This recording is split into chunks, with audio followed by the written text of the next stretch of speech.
రాష్ట్ర వ్యాప్తంగా ఆంధ్రప్రదేశ్ రాష్ట్రానికి సంబంధించి ఎక్కడ చూసినా 175 నియోజకవర్గాలలో డీజిల్ పెట్రోల్ కొరత అనే పదానికంటే కూడా సంక్షోభం అనే పదమే కరెక్ట్ అయిన పదం.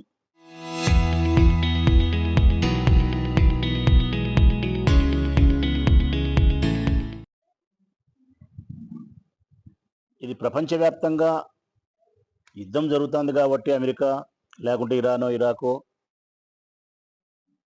మన దేశంలో ఉండే అన్ని రాష్ట్రాలలో ఈ పరిస్థితి ఉందంటే కదా ఈ చర్చ లేదు, ప్రజలు విమర్శ చేయరు ఈ ప్రభుత్వాన్ని. ప్రతిపక్ష పార్టీలమైన మేము ఈ పాత్రికేయుల సమావేశాన్ని నిర్వహించాం. దేశమంతా భారతదేశంలో అన్ని రాష్ట్రాలలో పెట్రోల్ డీజిల్ కొరత లేకుండా ఇంతకుముందు ఎట్లా లభ్యమవుతుందో అట్నే అవుతుంది. ఒక్క ఆంధ్రప్రదేశ్ రాష్ట్రంలో మాత్రం 175 నియోజకవర్గాలలో 4500 పెట్రోల్ బంకులలో నో స్టాక్ అనే బోర్డు కనిపిస్తుంది. 4-5 కిలోమీటర్ల పొడవున వెహికల్స్ బారులు తీరి నిలవన్నాయి. ఎంత తీవ్రమైనటువంటి సంక్షోభం అంటే వ్యవసాయానికి తీవ్రమైనటువంటి నష్టం కలుగుతూ ఉంది. ఇప్పుడు వరి కోతలు కోసే కాలం, వరి కోత కోసే మిషన్కు డీజిల్ కావాలా, బండ్లన్నీ పల్లెలలో పెట్టుకున్నారు. ఆ వరి కోత మిషన్ వాళ్ళు ఏమంటారంటే రైతులకు డీజిల్ తీసుకొస్తే వరికి వస్తామంటున్నారు. రైతులు డీజిల్ కోసం క్యాన్లు తీసుకొని వీడికి వస్తే క్యాన్లకు డీజిల్ పట్టము అంటున్నారు. కొన్ని బండ్లకు పడతారా అంటే బండ్లకు కూడా పట్టము అంటున్నారు. కారణం నో స్టాక్. ఆటో డ్రైవర్ల పరిస్థితి రెక్కాడితే కానీ డొక్కాడదు. వాళ్ళ ఆటో ముందుకు కదిలితేనే వాళ్ళ కుటుంబము ఆకలి తీరుతుంది. భార్యా పిల్లలకు డీజిలే లేకపోతే, పెట్రోల్ లేకపోతే ఆటో ఎక్కడికి పోతుంది? బాడిగలే లేవు, వాళ్ళకు భూవగ్గులు లేని పరిస్థితి. ఆక్వా రైతుల పరిస్థితి, రొయ్యలు కానీ చేపల పెంపకం చేసే వాళ్ళకు డీజిల్ లేకపోతే ఒక పూట గడవదు. దారుణమైనటువంటి పరిస్థితి. నిత్యావసర వస్తువులను సరఫరా చేసే దాంట్లో ఈ గూడ్స్లకు, వెహికల్లకు, ట్రాన్స్పోర్ట్ చేసే వెహికల్లకు డీజిల్ లేకపోవడం వలన రాష్ట్ర వ్యాప్తంగా నిత్యావసర వస్తువుల యొక్క సంక్షోభం ఏర్పడుతుంది. అంతేకాకుండా నిత్యావసర వస్తువుల ధరలు అమాంతంగా ఆకాశాన్ని అందుతున్నాయి. ఇన్ని కష్టాలు పెట్టుకొని గత 22వ తారీఖుని ఈనాడు పేపర్లో డీజిల్ పెట్రోల్కు కటకట అని తెలుగుదేశం పార్టీ ఆస్థాన పత్రికే రాసింది. సాక్షి కాదు రాసినది, 22వ తారీఖు అంటే ఈరోజు 28. 6 రోజుల క్రితమే పత్రికలు ఈ రాష్ట్రంలో డీజిల్ పెట్రోల్కు కొరత ఏర్పడుతుంది, ఇబ్బంది కలుగుతుందని చెప్పి హెచ్చరిక చేసినప్పటికీ కూడా ఈ రాష్ట్ర ముఖ్యమంత్రి కళ్ళు తెరవలేదు అంటే, ఈ సంక్షోభాన్ని అరికట్టలేకపోయినాడు అంటే అలసత్వం అన్నామా, అసమర్థత అన్నామా? నేనైతే రెండు అంట. ఈ ముఖ్యమంత్రికి ప్రజా సమస్యల పట్ల, రాష్ట్ర ప్రయోజనాల పట్ల అలసత్వమే. రెండవది, 1,000,000 సార్లు నారా చంద్రబాబు నాయుడు అసమర్థుడు. 100కు 100% కాదు, 1,000,000 సార్లు చెప్తా, ముఖ్యమంత్రిగా అయినా పరిపాలనా దక్షత లేనివాడు. కేవలం అబద్ధాలు చెప్పి నేను గొప్ప అడ్మినిస్ట్రేటర్ను, నేను గొప్ప పరిపాలనా దక్షత కలిగిన వాణ్ణి, నేను పెద్ద రాజనీతిజ్ఞుని, ముందు చూపు కలిగిన వాణ్ణి, విజనరీని, ఇవన్నీ ఆర్భాటంతో కూడిన అబద్ధాలను ఆయన చెప్పుకొని తనకు అనుకూలమైనటువంటి పచ్చ పత్రికలతో ఈ వార్తలు రాసుకొని గొప్ప పరిపాలనా దక్షునుగా తానుగా సెల్ఫ్ డిక్లరేషన్ ఇచ్చుకుంటున్నాడే తప్ప వాస్తవానికి ఆయన అడ్మినిస్ట్రేటరే కాదు. చెప్పమనండి, గొప్ప పరిపాలనాధ్యక్షుడైతే భారతదేశ వ్యాప్తంగా లేని డీజిల్ పెట్రోల్ కొరత ఈ రాష్ట్రంలో ఎందుకు ఏర్పడింది? నిద్రపోతున్నావా నువ్వు? 22వ తారీఖు ప్రకటన చేస్తే పత్రికలు 28వ తారీఖు కూడా నువ్వు కళ్ళు తెరవలేకపోతావు మనిషివి. 5-6 రోజుల తర్వాత జరగబోయే సంక్షోభాన్ని గ్రహించలేని, అరికట్టలేని నీవు 2048 సంవత్సరం గురించి మాట్లాడుతున్నాడు ఆయన. 2048 సంవత్సరంలో ఇట్లుంటుంది రాష్ట్రము, నేను ఇట్లా చేసి పెట్టిపోతా మీకు, నేను విజనరీ. ఏంటి మాటలు ఇవన్నీ? మేము అడుగుతా ఉన్నాం ఈరోజు, ఈ రాష్ట్రంలో డీజిల్ పెట్రోల్ కొరత వల్ల ప్రజలు పడుతూ ఉండే కష్టాలకు ఈ ప్రభుత్వం సమాధానం చెప్పాల్సిన బాధ్యత కానీ, రైతులను ఈ సంక్షోభంలో రక్షించాల్సిన బాధ్యత కానీ మీకు లేదా అని అడుగుతా ఉన్నాం మేము. ఒకసారి ధరల పరిస్థితి కూడా ఇంతకుముందు ఆయన మాట్లాడినాడు, నారా లోకేష్ గారు. కర్ణాటకలో ఈ రేటు, ఇది ఈ రేటు, వచ్చి రాని తెలుగుతో పెద్ద ఏదో మేధావిగా మాట్లాడినట్టు మాట్లాడినాడు ఆయన. మేము అడుగుతా ఉన్నాం ఈరోజు, ఆంధ్రప్రదేశ్లో ఉండబడిన రేట్లు ఎంత, చుట్టుపక్కల ఇరుగు పొరుగు రాష్ట్రాల్లో డీజిల్ పెట్రోల్ ధరలు ఎంత ఒకసారి చూద్దామా నారా లోకేష్? ఆంధ్రప్రదేశ్ రాష్ట్రంలో పెట్రోలు 109 రూపాయల 33 పైసలు ఉంది. 109 రూపాయల 33 పైసలు ఉంది పెట్రోలు. అదే నువ్వు పక్కన కర్ణాటక రాష్ట్రానికి పోతే 102 రూపాయలు ఉంది. అదే పెట్రోల్ చెన్నైకి పోతే 100 రూపాయలు ఉంది. వందే. అదే మరొక రాష్ట్రం తెలంగాణకు పోతే 107 రూపాయలు ఉంది, మనకంటే తక్కువే. ఢిల్లీకి పోతే 95 రూపాయలు ఉంది. ఢిల్లీలో పెట్రోల్ 95 రూపాయలు, ఆంధ్రప్రదేశ్ రాష్ట్రంలో 109 రూపాయల 37 పైసలు. ఒకసారి డీజిల్ గమనించండి, మన ఊర్లో 97 రూపాయల 22 పైసలు అంట. 97 రూపాయల 22 పైసలు ఆంధ్రప్రదేశ్లో. అదే కర్ణాటక పోతే 90 రూపాయలు, చెన్నైకి పోతే 92 రూపాయలు, తెలంగాణకు పోతే 95 రూపాయలు, కేరళకు పోతే 96 రూపాయలు, ఢిల్లీలో అయితే 87 రూపాయలు. 87 రూపాయలు ఎక్కడ, 97 రూపాయలు ఎక్కడ? 10 రూపాయలు వ్యత్యాసం.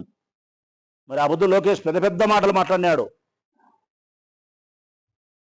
ఈరోజు మేము అడుగుతా ఉన్నాం, ఏమైంది మీ డబుల్ ఇంజిన్ సర్కార్? నిన్న తమిళనాడు పోయి చెప్తున్నాడు ఆయన ఎన్నికల ప్రచారానికి, అసమర్థుడైన ఈ రాష్ట్ర ముఖ్యమంత్రి నారా చంద్రబాబు నాయుడు గారు, మాది డబుల్ ఇంజిన్ సర్కార్, మా డబుల్ ఇంజిన్ సర్కార్, అనుకున్న సమయానికి అనుకున్న పనులు ఈ రాష్ట్రంలో మేము చేస్తున్నాం, కాబట్టి మీరు కూడా తమిళనాడులో డబుల్ ఇంజిన్ సర్కార్ ఓటేయండి అని చెప్పి ప్రచారం చేస్తూ ఉన్నాడు. నేను అడుగుతా ఉన్నా ఈరోజు ఆ డబుల్ ఇంజిన్ సర్కార్ను, ఆ అసమర్థుడైన ముఖ్యమంత్రిని, మీ డబుల్ ఇంజిన్ సర్కార్ అయిన ఇంజిన్కే, మీ డబుల్ ఇంజిన్ సర్కార్ అయిన బండికే డీజిల్ లేదురా స్వామి మీకు. మీ డబుల్ ఇంజిన్ సర్కార్ అయిన బండికే డీజిల్ లేదు, ఈరోజు ఆగిపోయింది. ఇంకెక్కడ మీ డబుల్ ఇంజిన్ సర్కార్? నో స్టాక్ అనే బోర్డు, ప్రజలారా, డీజిల్ పెట్రోల్ బంకులలో మాత్రమే నో స్టాక్ బోర్డు అని మీరు కొత్తగా ఏమని అనుకుంటున్నారేమో, పొరపాటు. సంవత్సరం కాలమైంది ఈ రాష్ట్రంలో నో స్టాక్ అనే బోర్డు ఏర్పడి. ఒక డీజిల్ పెట్రోల్ దగ్గరనే కాదు నో స్టాక్ బోర్డు వచ్చినది. ఒక్కసారి గమనించండి, నో స్టాక్ బోర్డు ఎక్కడెక్కడ ఉందనేది మనం ఒకసారి చూద్దాం, ఏడాడ ఉందనే దానికి. నాకు తెలిసినంత వరకు అయితే, నేను గమనించిన వాటిలో అయితే, గ్యాస్ సిలిండర్లకు నో స్టాక్, వంట చేసే గృహిణులకు గ్యాస్ సిలిండర్ నో స్టాక్. కరెక్టా కాదా మహిళలారా, మీరే చెప్పండి. రైతులైతే యూరియా మూటలకు నో స్టాక్, యూరియా మూటలకు నో స్టాక్. వాహనదారులకు డీజిల్ పెట్రోలు నో స్టాక్.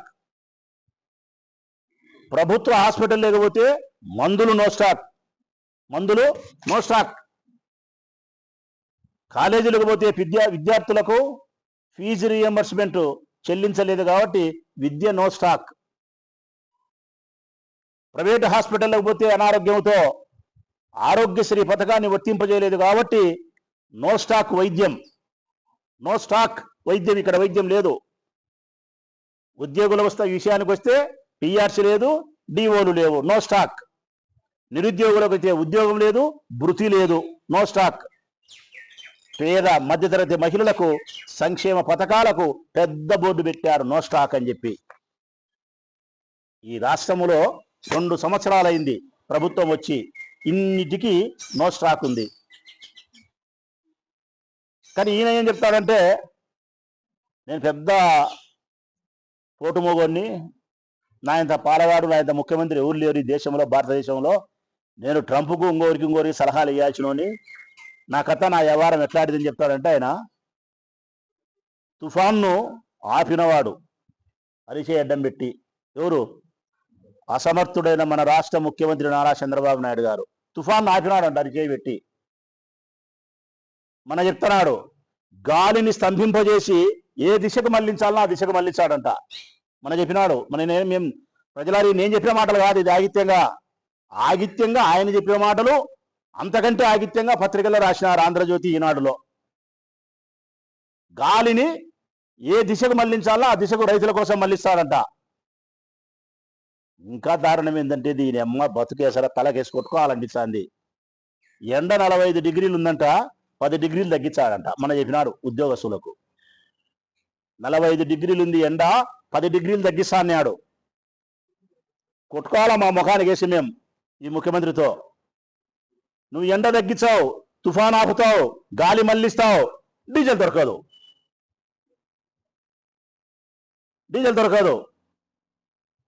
అన్నీ ఉన్నాయి. అల్లున్నట్లు శనున్నట్టు నువ్వు చెప్పే వ్యవహారం అంతా ఇట్లనే ఉంది.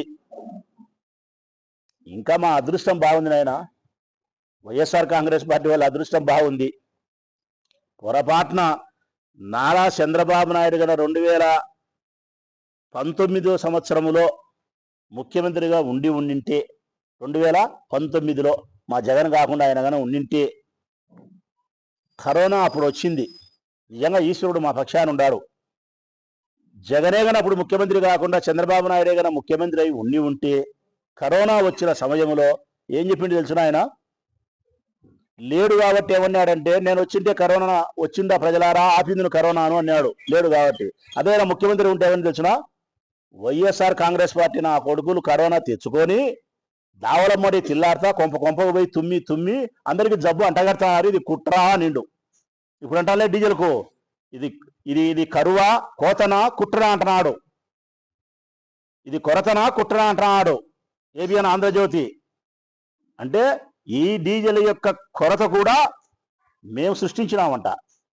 పెట్రోల్ బంకులలో డీజిల్ పట్టాకండి, స్టాక్ పెట్టుకోండి, పత్రికలలో రాయండి, సోషల్ మీడియాలో ప్రచారం చేయండి అని చెప్పి మేము ఈ కొరతను కృత్రిమంగా సృష్టించినామంట.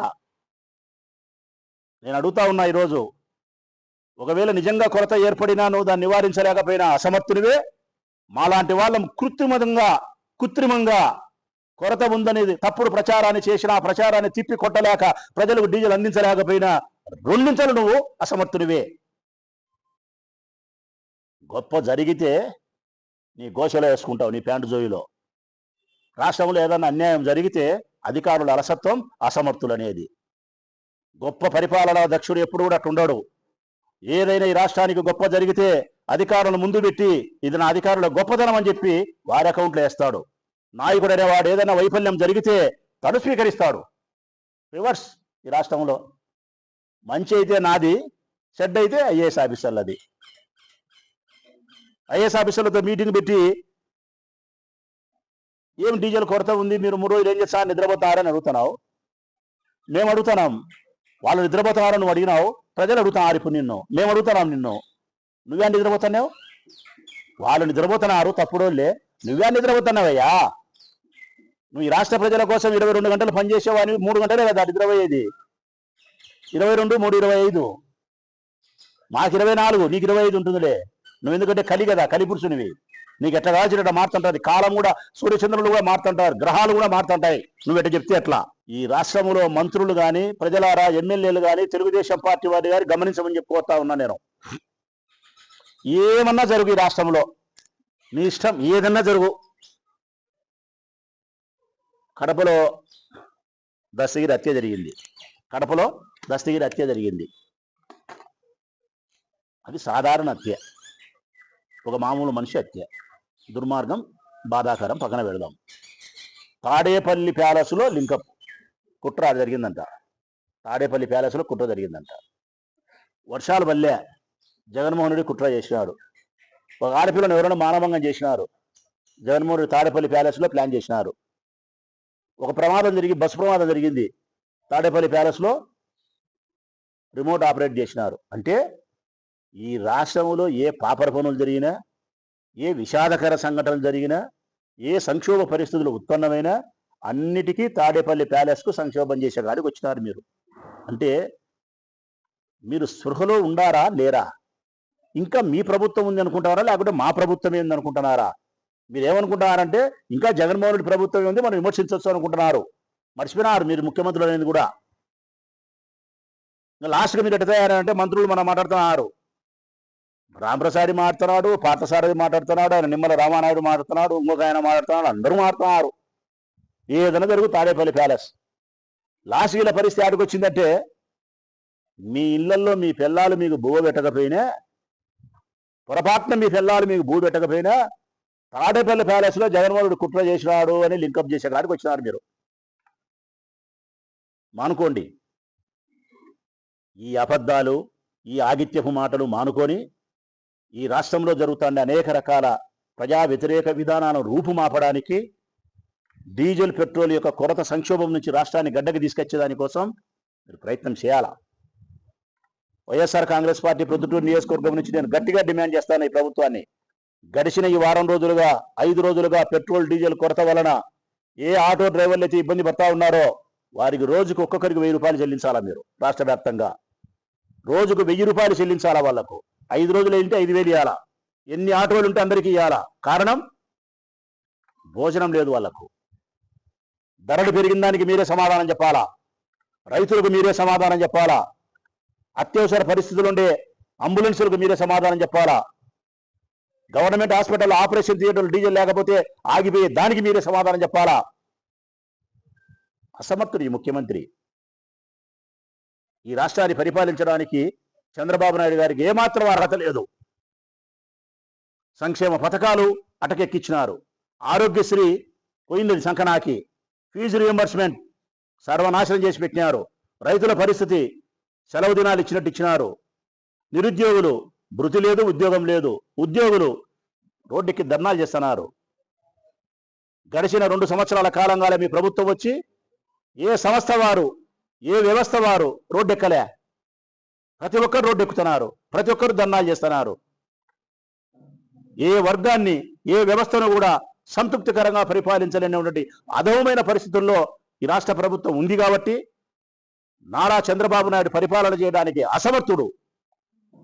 దిగిపోవాలి ఆయన. చేతగానప్పుడు దిగిపోవాలా. డీజిల్ పెట్రోల్ కొరతను కూడా నువ్వు ఆపలేనటోనివి. నువ్వు నువ్వు తుఫాన్ ఆపినావు నాకు తెలియకడుగుతా. డీజిలే పెట్రోలే నువ్వు సంక్షోభాన్ని నుంచి బయట ఎక్కించలేని మనిషివి గాలిని దిశను మళ్ళిస్తావా? ఒక బండికి 1 లీటర్ పెట్రోల్ వేయటోనివి నువ్వు. ఎట్టెట్లా నాకు అర్థం కావడం లేవు. ఇవన్నీ 10 డిగ్రీలు ఎండ తగ్గించావు నువ్వు. సెల్ ఫోన్లో లైట్ నేనే కనిపెట్టినా, సెల్ ఫోను నేనే కనిపెట్టినా. బాగలే. ఈ ప్రభుత్వం వచ్చిన ఈ 2 సంవత్సరాల కాలంలో దుర్మార్గమైనటువంటి పరిపాలన నడుస్తూ ఉంది. కక్ష సాధింపు చర్యలు, వాళ్ళు దోచుకుండే పరిస్థితి, అవినీతి కార్యక్రమాలు, ఆదాయ వనరులు సృష్టించుకునే తప్ప ప్రజల గురించి ఆలోచించే పరిస్థితి లేదు. ఈ రాష్ట్రంలో డీజిల్ పెట్రోల్ కొరతకు ఈ రాష్ట్ర ప్రభుత్వం సమాధానం చెప్పాలా. వీలైనంత త్వరగా డీజిల్ పెట్రోల్ కొరత నుంచి ఈ రాష్ట్రాన్ని గట్టెక్కించే ప్రయత్నం చేయాలి. కేంద్ర ప్రభుత్వాన్ని అడిగితేనేమో మేము అన్ని ఇండియన్లు సక్రమంగా ఇస్తానాము, మా దగ్గర ఏ పెండింగ్ లేదు. భారతదేశ పెట్రోలియం సంస్థ చెప్తా ఉంది అన్ని ఇండియన్లు మేము సరఫరా చేస్తున్నాం, మా దగ్గర నుంచి ఏం లోపం లేదు, మీ ముఖ్యమంత్రి దగ్గరనే లోపం ఉంది, మీ రాష్ట్రంలోనే పరిపాలనలో లోపం ఉందని చెప్పి భారతదేశ ప్రభుత్వం చెప్తాంది. ఈయన చూస్తే నాదేం తప్పు లేదు, అధికారుల మీదనే నేపం నెడుతున్నాడు. దయచేసి రాష్ట్ర ప్రజలు చంద్రబాబు నాయుడు పరిపాలనలో ఈ రాష్ట్రం ఏ దిశగా ప్రయాణం చేస్తుందో, రైతులు ఎట్లుండారు, విద్యార్థులు ఎట్లుండారు, ఉద్యోగస్తులు ఎట్లుండారు, నిరుద్యోగులు ఎట్లుండారు, పేద మహిళలు ఎట్లుండారు, గృహిణులు ఎట్లుండారు, ఇవన్నీ పరిస్థితులు గమనించాలని చెప్పి కోరుకుంటూ ఆటో డ్రైవర్లకు రోజుకు 1000 రూపాయల చొప్పున మీరు నష్టపరిహారాన్ని చెల్లించాలని చెప్పి డిమాండ్ చేస్తాను.